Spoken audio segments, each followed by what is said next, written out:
চার খলিফার যুগ শেষ হওয়ার পর ইসলামী খেলাফতের প্রধান হন চতুর্থ খলিফা হজরত আলীর বড় ছেলে ইমাম হাসান। কিন্তু পিতা আলীর মতো ইমাম হাসানকেও খলিফা মানতে নারাজ দামেস্কের প্রভাবশালী গভর্নর মুয়াবিয়া। কোনো ধরনের দাঙ্গা ফ্যাসাদ চান না বলে মাত্র 6 মাসের মাথায় ইমাম হাসান কয়েকটি শর্তে মুয়াবিয়ার কাছে ইসলামের খেলাফত হস্তান্তর করেন। তার প্রধানতম শর্ত ছিল মুয়াবিয়া তার খেলাফতের পর ইমাম হাসানের কাছে আবার খেলাফত হস্তান্তর করবেন, ইসলামে যাকে বলা হয় ঐক্যের সন্ধি। এর ফলে 661 খ্রিস্টাব্দে ইসলামের নতুন খলিফা হন দামেস্কের গভর্নর মুয়াবিয়া। তার ক্ষমতা গ্রহণের কিছুদিন পরেই ইমাম হাসানকে বিষ প্রয়োগে হত্যা করে তার স্ত্রী জায়দা। ধারণা করা হয় এই ষড়যন্ত্রে মুয়াবিয়া এবং তার পুত্র ইয়াজিদের হাত ছিল। প্রায় 20 বছর ক্ষমতায় থাকার পর মুয়াবিয়া চুক্তির শর্ত ভঙ্গ করে মৃত্যুর আগেই খলিফা নির্বাচিত করে যান তার পুত্র ইয়াজিদকে। 680 খ্রিস্টাব্দের মে মাসে ইসলামের নতুন খলিফা হন ইয়াজিদ। দামেস্ক হয় ইসলামী খেলাফতের নতুন ঘাঁটি। এই অন্যায় আচরণে মুসলমানদের মধ্যে অসন্তোষ দেখা দেয়, দ্বিধা বিভক্তি হয়ে পড়ে মুসলমানরা। মুয়াবিয়ার পর ইসলামের খলিফা হবার জন্য সবচেয়ে যোগ্য দাবিদার ছিলেন হুসাইন ইবনে আলী, আবদুল্লাহ ইবনে জুবায়ের এবং আরও বেশ কয়েকজন। তাদের মধ্যে থেকে খলিফা না করে নিজ পুত্র ইয়াজিদকে খলিফা বানানোই ইসলাম এক গভীর সংকটে পড়ে। ইসলামের খিলাফতে শুরু হয় রাজবংশের শাসন। পিতার অযোগ্য সন্তানও হয়ে যায় ক্ষমতার উত্তরাধিকার। ইয়াজিদের বিরুদ্ধে অভিযোগ ছিল তিনি মদ পান করতেন। তাছাড়াও তিনি উশৃঙ্খল জীবনযাপনে অভ্যস্ত ছিলেন, যা ইসলামী খেলাফতকে প্রশ্নবিদ্ধ করে। হোসেন ইবনে আলী সহ বিশিষ্ট সাহাবারা অযোগ্য ইয়াজিদের খেলাফতকে মানতে অস্বীকৃতি জানান। ইমাম হুসাইন এবং ইয়াজিদের বিরোধের সূত্রপাত এখান থেকেই শুরু হয়। ইয়াজিদ তার বর্ষতা স্বীকার করার জন্য মদিনার গভর্নর ওয়ালিদকে দিয়ে চাপ প্রয়োগ করতে থাকেন হুসাইন এবং সাহাবিদের। এরপর আর মদিনায় থাকা নিরাপদ নয় মনে করে হুসাইন এবং তার অনুসারীরা মক্কায় চলে যান। এই সময় কুফা থেকে একের পর এক চিঠি আসতে থাকে হুসাইনের কাছে। সবাই হুসাইনের কাছে বায়াত নিতে চায় এবং ইয়াজিদের বিপক্ষে জান মাল বাজি রেখে যুদ্ধ করতে চায়। একসময় প্রায় 500 চিঠি আসে। সবার আকুতি হুসাইন যেন দ্রুত কুফায় চলে আসেন।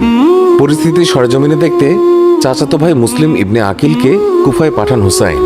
মুসলিমকে পেয়ে একে একে 1800 কুফাবাসী হুসাইনের পক্ষে বায়াত বা শপথ গ্রহণ করতে থাকেন। পরিস্থিতি অনুকূলে উল্লেখ করে হুসাইনকে দ্রুত কুফায় আসতে বলেন মুসলিম। এই চিঠি পেয়ে মক্কা থেকে কুফার দিকে যেতে চাইলে কিছু সাহাবী হুসাইনকে কুফাবাসীর উপর ভরসা করতে নিষেধ করেন। তারা হজরত আলীর সঙ্গে কুফাবাসীর ধোঁকা দেওয়ার কথা মনে করিয়ে দেন। কিন্তু তবু ইসলামকে ইয়াজিদের হাত থেকে রক্ষা করতে কুফার উদ্দেশ্যে যাত্রা শুরু করে হুসাইন এবং তার অনুসারীরা। 680 খ্রিস্টাব্দের 9 সেপ্টেম্বর। এর মাঝে কুফার পরিস্থিতি পাল্টাতে থাকে।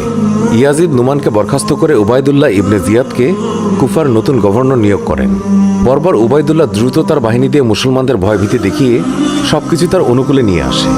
উবাইদুল্লাহ মুসলিমদেরকে বন্দী করে হত্যা করেন। কুফাবাসী আবারও বিশ্বাসঘাতকতা করে হুসেনের পক্ষ ত্যাগ করে পালিয়ে যায়। এই বিশ্বাসঘাতকতার খবর মৃত্যুদণ্ড কার্যকরের আগে মুসলিম চিঠিতে হুসেনকে জানিয়ে দেন। সেই চিঠি হুসেনের কাছে যখন পৌঁছায় তখন কুফা মাত্র 2 দিনের পথ বাকি। সেখান থেকে হুসেন ফিরতে চাইলে তার বাহিনী রোধ করে ইয়াজিদের 3 বাহিনী। আমার শিমার এবং হুসাইন বিন তামিমের বাহিনী হুসাইন এবং তার অনুসারীদেরকে এক মরু প্রান্তরের দিকে নিয়ে যায়। হুসাইন যখন জানতে পারে এই স্থানটির নাম কারবালা, তখন তিনি তার অনুসারী এবং পরিবারবর্গকে তাঁবু খাটিয়ে ফেলে সেই কারবালায়। সালটা 2 অক্টোবর 680 খ্রিস্টাব্দ। ইয়াজিদের সেনাপ্রধান উমার ইবনে সাদ কারবালায় এসে ফোরাত নদী থেকে পানি সংগ্রহ বন্ধ করে দেয় হুসাইন এবং তার সঙ্গীদের। কয়েকদিনের মাঝেই পানির অভাবে শিশু, নারী এবং সৈন্যরা দিশেহারা হয়ে পড়ে। 8 দিন পানি পান করতে দেয়নি কাউকেই। যুদ্ধ যখন অবশ্যম্ভাবী তখন রক্তপাত এবং খুনাখুনি বন্ধে 3টি প্রস্তাব দেন ইমাম হুসাইন। 1. তাকে মদিনায় ফিরতে দেয়া হোক। 2. তাকে তুর্কি সীমান্তের দুর্গে অবস্থান করতে দেয়া হোক। 3. ইয়াজিদের সাথে আলোচনার জন্য তাকে দামেস্কে পাঠানো হোক। কিন্তু উবাইদুল্লাহ হোসেনকে নিঃশর্তভাবে ইয়াজিদের বশতা স্বীকার করতে বলেন। হুসাইন ইয়াজিদের কাছে বশতা স্বীকার করার চাইতে যুদ্ধে শহীদ হওয়াকেই সম্মানের মনে করেন। তাই যুদ্ধের জন্য প্রস্তুত হয় 2 পক্ষই। পরের দিন 10ই মহরম শুরু হয় সেই ভয়ঙ্কর যুদ্ধ। কারবালার যুদ্ধ 1 দিনের যুদ্ধ।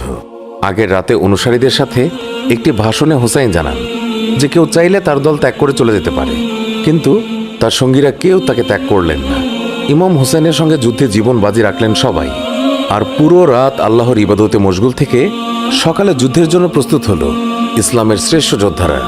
10ই মহরম সকালে শুরু হয় যুদ্ধ, আর যুদ্ধ শেষ হয় সূর্যাস্তের আগে। কারবালার যুদ্ধ ছিল 1 দিনের যুদ্ধ।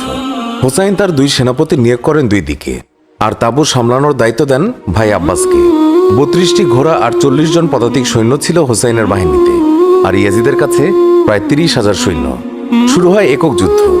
একে একে সকল অনুসারীরা যখন শহীদ হন, তখন নিজের পরিবারের সদস্যরা একে একে যুদ্ধের ময়দানে আসে।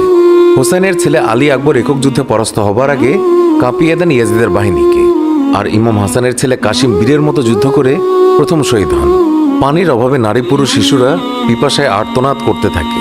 তাদের মুখের দিকে চেয়ে ফোরাত নদীতে পানি আনতে যান ভাই আব্বাস। এই অসীম সাহসী আব্বাসকে কেউই থামাতে পারেনি। ইয়াজিদের বাহিনী ভেদ করে সে নদী থেকে পানি নিয়ে ফেরে, কিন্তু ফেরার পথে শত্রুদের আঘাতে প্রথমে তার ডান হাত কাটা পড়ে, পরে বাম হাত দিয়ে যুদ্ধ চালিয়ে যান তিনি। শেষ পর্যন্ত শহীদ হন আব্বাস ইবনে আলী। এরপর 6 মাসের পুত্র শিশু আসগর হাতে নিয়ে ময়দানে আসে হুসাইন।